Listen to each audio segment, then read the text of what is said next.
Welcome to Are You Fucking Kidding Me? A thoughtful parenting podcast.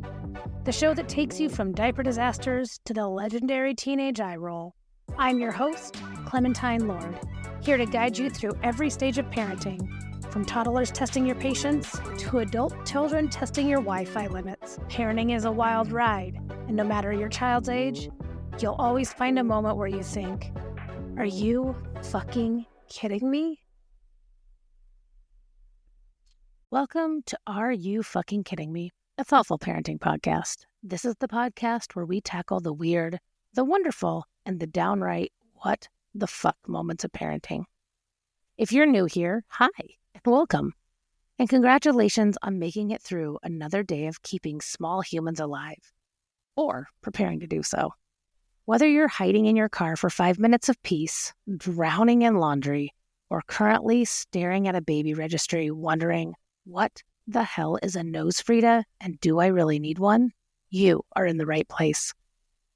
Whether you're a soon-to-be parent, a seasoned pro, or just here because you accidentally clicked this podcast while looking for true crime, you might as well stay, because trust me, parenting is basically a crime documentary in the making. Now, if you're pregnant, congratulations. You are currently growing an entire human being inside your body, which is both amazing and absolutely terrifying. You probably have a million thoughts racing through your mind at all times, like, is my baby the size of a peach or an avocado this week? Is it normal to cry over running out of ice cream? Why do I suddenly have heartburn from literally breathing? And, oh my God, what if my baby doesn't like me when they're born? First off, take a deep breath. Your baby already loves you. And second, bonding with them starts way before they make their grand entrance. That brings us to today's topic, belly bonding. I got a really sweet email from two soon-to-be parents who are 100% dedicated to bonding with their baby before birth. They had so many amazing questions, and they wanted to know, is talking to the belly actually a thing, or is it just something we say to make expectant parents feel involved? Do babies really hear us in the womb? What about belly rubs, kissing, cuddling? Does any of this actually do anything, or is it just for Instagram aesthetics? And finally, the most important question of all, do belly raspberries have developmental benefits, or are they just a slippery slope into a lifetime of fart jokes? So grab your beverage of choice, coffee, tea, wine, or whatever is getting you through this wild ride, and let's talk about belly bonding. So, can babies actually hear you? The answer is yes, and they're already forming opinions about your voice.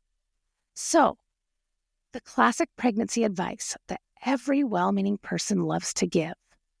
Talk to the baby, they can hear you. And you're standing there like, can they though? And if they can, what the hell am I supposed to say to something I cannot see? Good news, I'm going to break this down a little bit for you. Around 18 weeks, babies start detecting muffled sounds, kind of like how your voice sounds underwater. By 25 weeks, they can hear sounds more clearly and start recognizing familiar voices. And then by the third trimester, they can tell the difference between voices. And some studies have shown that they prefer voices they heard in the womb. So, your baby is basically sitting there, marinating in amniotic fluid and developing early memories of your voice. That means if you start talking to your belly now, your baby is already building early memory connections to your voice.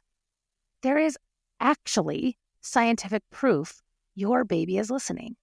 In 2013, a University of Helsinki study found that babies who heard a made-up word, in this case, ta-ta-ta, when they heard that word in the womb, they had a stronger brain response to it after birth. Basically, they remembered it, proving that their prenatal learning is real.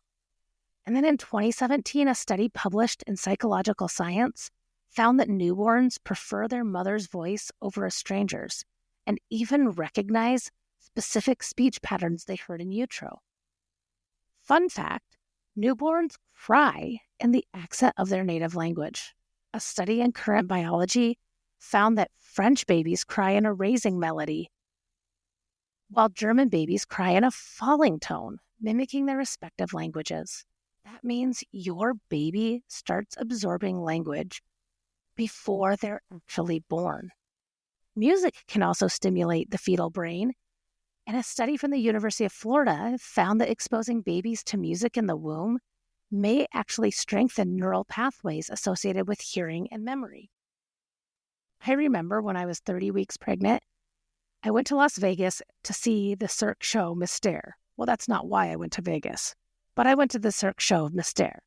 And the entire show, as I was sitting in the audience, my son was doing somersaults in my uterus, like he was in his own private audition for the show. As he was an infant and he needed to be soothed, I had this wild idea that maybe playing the soundtrack would help. And more times than not, it actually calmed him enough to stop screaming. It was bizarre and magical. So what the hell should you even say? Here's the good news. Your baby does not care what you say. You could recite your grocery list, read a novel, or even give them live commentary on the latest Real Housewives episode. It really all counts. So some fun ideas I've had was read them the same book every night. Babies remember repeated sounds. Narrate your day. Hey, baby, today I ate an entire bag of pretzels because, well, I felt like it. You could talk to them like they are your future best friend. Listen, I know you're comfortable in there, but when you get out, I need you to be chill, okay? You could narrate whatever nonsense you're watching on TV. Okay, baby, this is a reality TV show. We call it The Bachelor, where grown-ass adults make terrible life choices on camera. You could sing to them, even if you sounded like a goat in distress. And if you're not the pregnant one, you can do this too. Research shows that babies recognize both parents' voices, and it helps them feel safe at birth. So does touching and kissing and belly cuddles, do they actually do anything? Heck yeah, it does. So we've talked about talking to the belly and how babies can hear us before birth. But now let's move on to a question I know a lot of expectant parents and their partners are wondering about. If I kiss, rub, cuddle, whatever to the belly, does the baby actually feel it? Or is this just something we do because it feels cute and people tell us to? Well, guess what? Science has answers, and so do I. First, let's talk about what's happening inside the womb. Around 8 weeks, a baby's sense of touch starts to develop, but at this point, they're basically just a tiny blob who wouldn't know the difference between a belly rub and an earthquake. Then at around 12 weeks, touch receptors begin forming. They form around the mouth, meaning, yes, the first thing a fetus can actually technically feel is their own face. This is why when you do an ultrasound, babies often have their thumbs in their mouths or rubbing their tiny faces. They're exploring touch inside the womb. By 20 weeks, they have touch receptors all over their body, and they can feel pressure from the amniotic fluid, their own movements, and yes, external touch. By 26 weeks, research shows that babies respond to belly rubs and gentle pressure. So what does all this mean? It means, yes, babies in the womb can feel touch. Yes, belly rubs actually stimulate them. And no, they're not in there thinking, oh, wow, my dad just gave me a massage. How relaxing. At best, they recognize it as stimulation, but hey, it's still really cool. Now, I know what some of you are thinking. Okay, so babies can technically feel touch, but how do we know they actually react to it? Again, science to the rescue. In 2015, a study in infant behavior and development found that fetuses move more when someone rubs the belly compared to just hearing voices. And some babies even kick in response to touch, especially in the third trimester.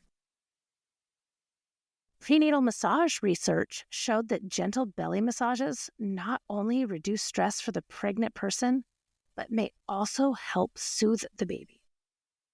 Some parents have reported that pressing lightly on the belly in certain spots can make their baby wiggle away or kick back. So if you've ever played the poke the belly and get a kick, just know you are not imagining it. Your baby is literally interacting with you from inside the womb. Congratulations, you have unlocked level 1 of parenting, messing with your child before they're even born. This is a skill you will continue to try to master for decades. Does kissing, cuddling, or holding the belly actually do anything? The answer is not just anything, it does all things. When people kiss, cuddle, or hold the belly, it's usually not about the baby, it's about connection. And that is just as important. Babies won't feel a kiss the same way we do, but the warmth and pressure register as a calming external sensation. Many parents-to-be find that cuddling the belly helps them feel closer to the baby, which is important, especially for the non-pregnant partners who might feel left out. And it's a total oxytocin boost. The touch increases oxytocin, which is the love hormone, and it helps with bonding and stress reduction, both for the mom and the baby. So while your baby isn't sitting there going, how precious, my parents are kissing me through the uterus, your body registers that touch is love, and that is important. So you want to take belly bonding to the next level? You can try this little experiment. It's what I like to call how to annoy your unborn child in a wholesome way. You could gently press or rub one side of the belly. Wait a few seconds and see if the baby kicks or moves in response. Remember, it's going to look like an alien is inside your stomach. If they do, try it again. Some babies will play along with gentle prodding. If they don't, they are ignoring you, just like they will when they're a teenager or a toddler or all the stages of life. And listen, not all babies respond to touch the same way. Some will happily engage, some will kick back, and some are like, excuse me, I'm trying to know. Leave me the fuck alone. In which case, congratulations, you already have a stubborn child. So have you heard about prenatal massage? Because when I was pregnant, it was miraculous. You are currently growing a human, and your body is working overtime. It deserves all the love. And by all the love, I mean being touched how you want to be touched, not how someone else wants to show affection. But that said, massage, whether from a professional or your partner, has shown to reduce cortisol, which is the stress hormone, in pregnant people. It also improves circulation, which is great when you feel like your feet have swollen into baked potatoes and none of your shoes fit. It helps with lower back pain, tight muscles, and general, oh my God, I can't get comfortable.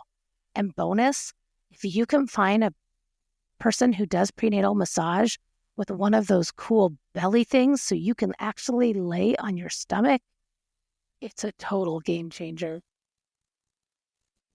If you're the non-pregnant partner, take notes. Do not just start rubbing the belly without asking. That is a one-way ticket to getting swatted away and probably throat punched. Instead, offer things like, hey, would you like a belly massage? Or would you rather I leave you alone and bring snacks? Always have snacks. Always. Trust me, offering snacks will get you further than an unwanted belly rub. So now it's time for the main event. Well, at least the part that will make you laugh. I hope. Belly raspberries. Belly raspberries, also called zerberts, belly farts, whatever you call them, they're the sacred art of putting your mouth on someone else's stomach and blowing until it makes a loud, wet, ridiculous noise that sends babies and parents into a gleeful frenzy of uncontrollable laughter. So today we're asking the big question. Are belly raspberries just a weird, giggle-inducing pastime? Or do they actually have benefits? And before we get into the science, let me acknowledge something really important. Consent, consent, consent. I already touched on this, but Dad and Grandma, I'm talking to you. Growing a human is exhausting. Sometimes people just want to be left alone. If they say not right now, respect that. Pregnant people are not interactive exhibits. Respect their space. Listen, pregnancy is not an extreme sport. I know when I was pregnant and my body was growing and stretching and expanding in ways that defied basic physics, I wanted nothing with physical touch. I wanted to just be left alone. So please respect that. I mean, if you're the pregnant one, your organs, they're relocating. Your ribs, they're compromised. And your skin, it's doing things that probably should be illegal. So, not every pregnant person wants hands, mouths, or well-meaning belly kisses anywhere near them. For some people, a belly rub feels like a warm hug from a loved one. For others, it feels like someone is touching a sunburn while you're already overheating in a wool sweater. That's where I was. I just wanted to be left alone. And if you're in the third trimester through all this, ooh, buddy, that belly is not a cute little bump anymore. It's a full-fledged, possibly torpedo-shaped, heavy-ass belly that makes bending over distant memory. There are people out here just trying to breathe, exist, and not punch someone in the face for touching them without permission. So, let's set some ground rules. If you're pregnant and you enjoy belly raspberries, have at it. Knock yourself out. Blow away. If you're the partner, ask first. This is not an open buffet. And if you're a stranger who thinks it's okay to touch a person's pregnant stomach, no. Immediate jail. Do not pass go. Do not collect $200. That is not okay. All right. So now that I've covered the basics of don't touch my belly unless you are explicitly invited, let's talk about why belly raspberries might actually be good for babies. There's actually science behind belly raspberries. And what would my podcast be without lots of scientific anecdotes? At first glance, belly raspberries seem like pure ridiculousness. You're essentially blowing moist, fart-sounding air onto someone's skin and hoping to make them laugh.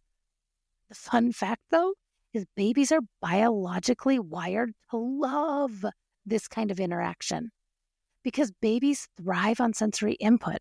From the moment they're born, babies will learn through touch, sound, and movement. And raspberries, they hit all three. And then, even when it's in utero, the vibration of your mouth to their skin or the vibration they feel, it stimulates their sensory receptors. Sound, that loud, unpredictable sound, and it triggers their developmental brains. Many babies instinctively wiggle, squirm, or even kick in response, which actually strengthens motor development. Belly raspberries also can introduce the concept of cause and effect. Babies are little scientists.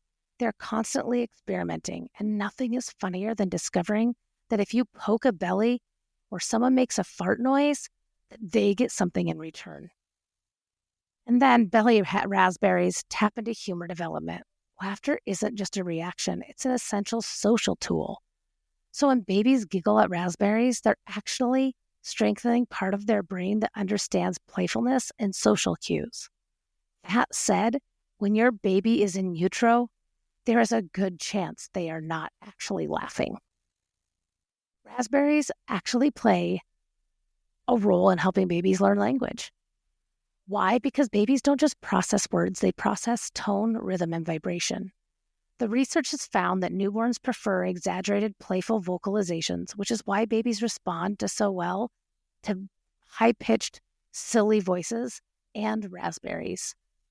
Some of those exaggerated sounds, like and other playful noises, help the baby tune into speech patterns. They encourage babbling and vocal imitations, and they strengthen social bonding and responsiveness.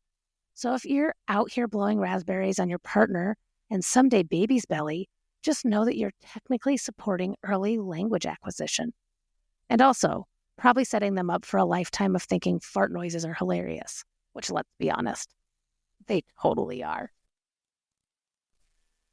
As I was doing research for this, I found out that belly raspberries actually exist in different cultures.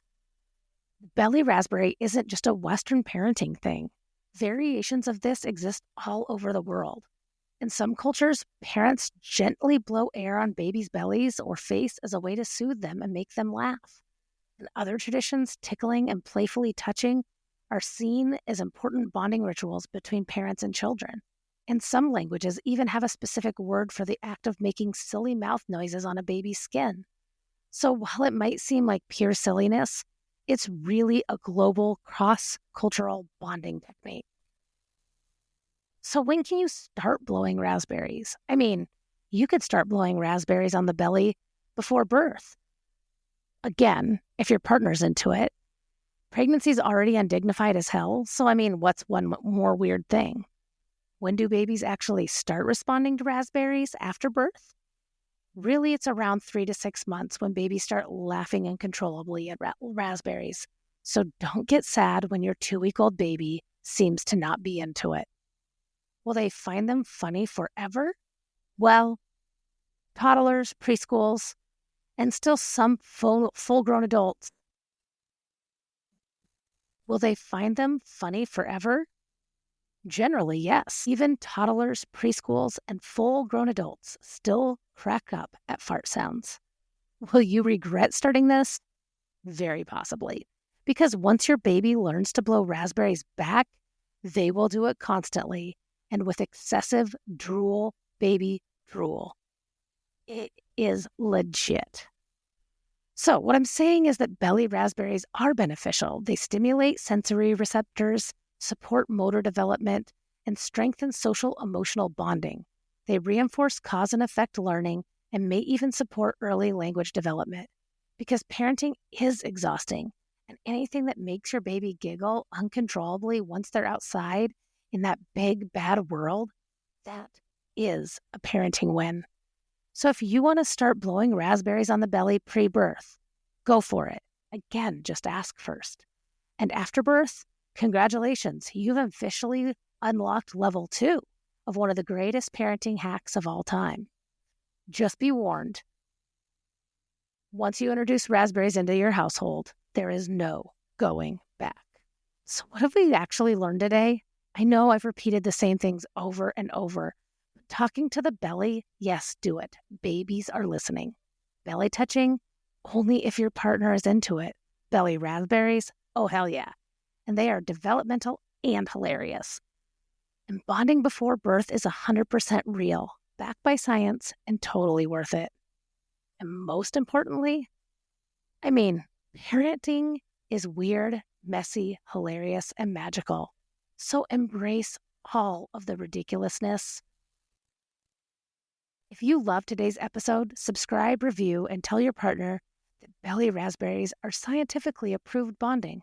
Then send them to this episode to show them that you're right. See you all next week, and until then, know you are killing it no matter what stage of parenting you're in.